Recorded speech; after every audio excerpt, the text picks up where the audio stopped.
Namaste. I, JVN Swarnima, Assistant Professor in Jayoti Vidyapeeth Women's University, Faculty of Education and Methodology, Department of Science and Technology.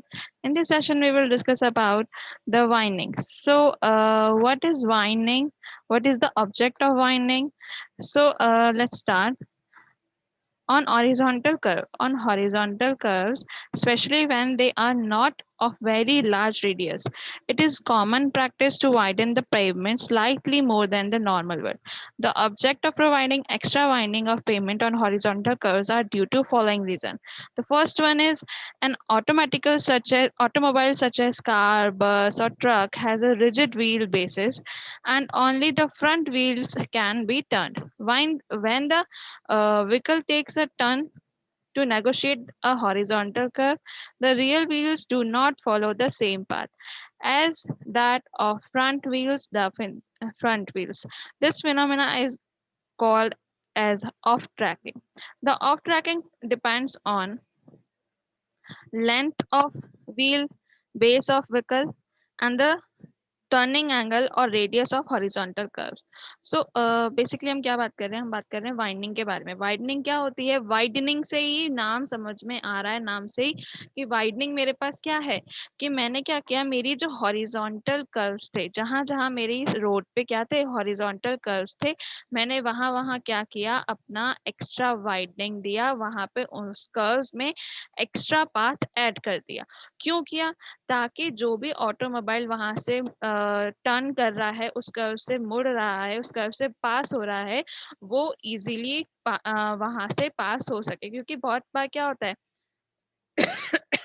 बहुत बार क्या होता है हमारा जो horizontal curve बना होता है वो लार्ज रेडियस का नहीं बना होता है ठीक है तो अब ऐसे में मुझे क्या करना पड़ता है मुझे ये एक्स्ट्रा वाइडनिंग प्रोवाइड करनी पड़ती है ठीक है तो अगर मैं बात करूं क्यों तो सबसे पहला रीजन है क्या रीजन है तो उसमें सबसे पहला है कि ऑटोमोबाइल जो है जैसे कि कार हो गई बस हो गई ट्रक हो गई ठीक है जो भी रिजिड व्हील के जिनका बेस है ठीक है तो वो क्या करें जब भी ऐसे हॉरिजॉन्टल कर्व से टर्न हो रहे हैं तो व्हीकल को क्या करना पड़ रहा है बहुत बड़ा छोटा हमारे पास क्या रेडियस कम है रेडियस कम होने की वजह से वो ऑफ ट्रैक हो रहा है उस ऑफ ट्रैकिंग को इजीली हो पाए उस वो ऑफ ट्रैकिंग से हमारा जो व्हीकल है वो इजीली टर्न हो पाए उसके लिए मुझे क्या देना पड़ेगा वाइडनिंग देना पड़ेगा ऑफ ट्रैकिंग किस पे डिपेंड करती है कि मेरे व्हील बेस जो व्हीकल का व्हील बेस है उसकी लेंथ कितनी है ठीक है टर्निंग एंगल कैसा है और radius of horizontal curve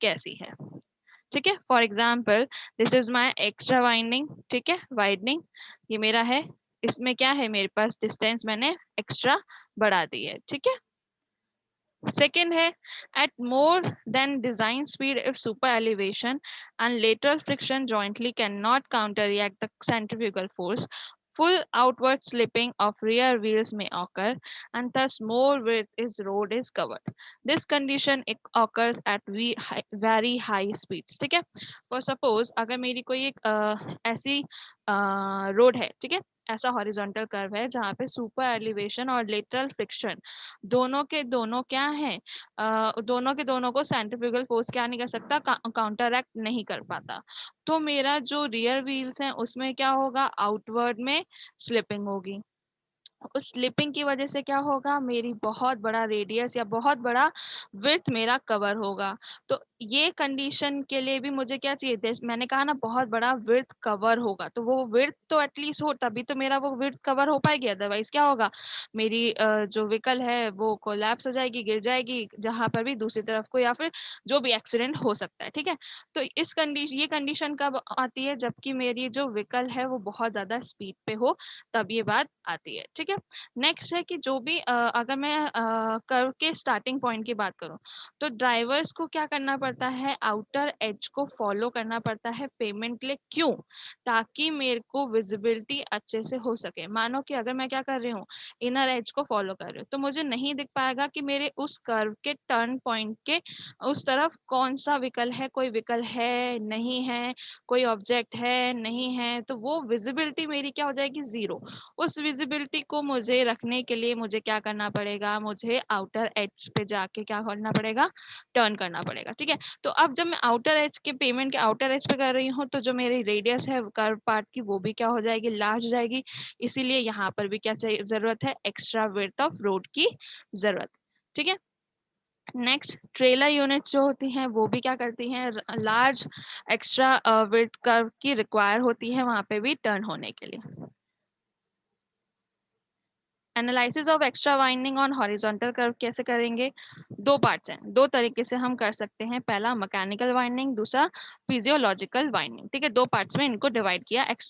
winding के जो हॉरिजॉन्टल कर्व को हमको देना है उसको दो पार्ट में डिवाइड किया, पहला मैकेनिकल वाइंडिंग, दूसरा फिजियोलॉजिकल वाइंडिंग। मैकेनिकल वाइंडिंग क्या होती है कि इसमें क्या होता है, जो हमने ऑफ ट्रैकिंग की बात करी थी, ठीक है, तो वाइडनिंग जहां पर ऑफ ट्रैकिंग है वहां पर अगर हमको देनी है तो वो कैसे पता करेंगे, व्हील की रिजिडिटी, जो व्हील बेस की रिजिडिटी है उसको निकालना पड़ेगा, तो उसके लिए हमने क्या नाम दिया, इसको मैकेनिकल वाइडनिंग नाम दिया, जहाँ पे हम ऑफ ट्रैकिंग की बात करें। क्या फॉर्मूला होता है, WM equals to n i square upon 2R, जहाँ पे WM क्या है, मैकेनिकल वाइंडिंग, स्मॉल n क्या है, सॉरी n क्या है, मेरा number of traffic lanes, L क्या है, length of wheelbase of longest vehicle in metre, और कैपिटल R क्या है, radius of horizontal curves in metre. Next है फिजियोलॉजिकल वाइंडिंग। फिजियोलॉजिकल वाइंडिंग क्या होती है, सॉरी, तो जो मेरे हॉरिजॉन्टल कर्व्स हैं, ठीक है, जहां पर भी मेरे हॉरिजॉन्टल कर्व्स होते हैं तो वहां पर क्या है, मुझे ग्रेटर क्लियरेंस की जरूरत पड़ती है। ठीक है, अगर मुझे क्लियरेंस नहीं होगा तो मेरी गाड़ी जो नेक्स्ट ऑब्जेक्ट होगा उससे या तो टकरा जाएगी, कोलिजन हो जाएगा, या जो व्हीकल आ रहा होगा उससे भी टकरा सकती है। ठीक है, तो मुझे क्या चाहिए, बेसिकली मुझे वहां पे ग्रेटर क्लियरेंस चाहिए बिटवीन व्हीकल और जो वहां पे अगर कोई रोड है या कुछ है तो उसके बीच में। ठीक है, तो इसके लिए मुझे क्या करना पड़ेगा, वहां पे extra winding of width of payment वहां पे प्रोवाइड करानी पड़ेगी। क्यों, साइकोलॉजिकल रीजन की वजह से, ताकि वहां पर मैं देख सकूं कि उस तरफ कोई और बिल्डिंग, कोई और व्हीकल या ऑब्जेक्ट तो नहीं है। अगर मैं फिजियोलॉजिकल, अगर मैं ये नहीं देती हूँ, मान लो सपोज अगर मैं ये फिजियोलॉजिकल वाइंडिंग नहीं देती हूँ तो इससे क्या होगा, मेरा जो उस तरफ का व्हीकल है मेरे को पता ही नहीं है कि मेरे पास विड्थ बड़ी नहीं थी।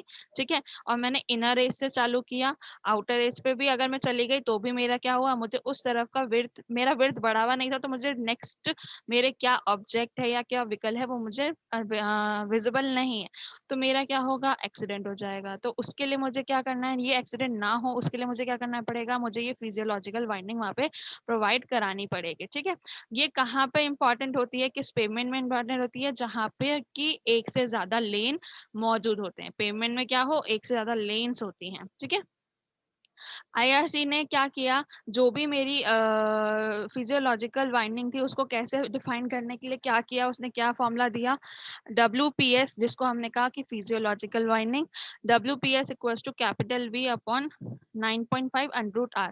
यहाँ पे V क्या था, व्हीकल स्पीड थी व्हीकल की। ठीक है, और R क्या था, जो रेडियस है वो R हमने यहाँ पे मेंशन किया, उस कर्व का जो रेडियस है उसको हमने कैपिटल R नाम दे दिया। ठीक है, तो इसकी मदद से हम क्या कर सकते हैं, फिजियोलॉजिकल वाइंडिंग को फाइंड आउट कर सकते हैं। ठीक है, तो अगर मैं टोटल वाइंडिंग की बात करूं कि मेरे टोटल वाइंडिंग है कितना, तो हॉरिजॉन्टल कर्व पे, किसी भी हॉरिजॉन्टल कर्व पे, तो मैं क्या लिखूंगी, capital W E equals to capital WM plus capital WPS। What is capital WE, मेरा widening, what is capital WM, मेरा मैकेनिकल वाइडनिंग, और what is capital WPS, my physiological widening. So capital WE equals to NI square upon 2R plus capital V upon 9.5R. So the extra winding recommended by the IRC, which is Indian Road Congress, for single or two-lane payment is given in the below table, which is where the radius of curve in meter, extra width in meter, two-lane and single lane. Up to 20 meter, it is 1.5 and 0.9 respectively. In 20 to 40 meter, 1.5 and 0.6 meter respectively. 41 to 60 meter, 1.2 and 0.6 meter respectively. 61 to 100 meter, 0.9 for two lane, and for single lane, nil. in 101 and 3 to 300 meter, two lane is 0.6 meter, but in single lane it is nil. And for above 300 meter, it is both for nil. These are the IRC fixed values for the widening for two lane and single lane pavement. Method of introducing extra winding is this kind of, where we can calculate the winding, how much winding we have to given here by the formula which we studied before, the upper side. Now, I hope you don't have any query in this session, but if you have, then please mention in the comment box. I'll resolve it. This session is powered by Digital Vision 2.0 Jayati Vidyapeeth Women's University. Thank you.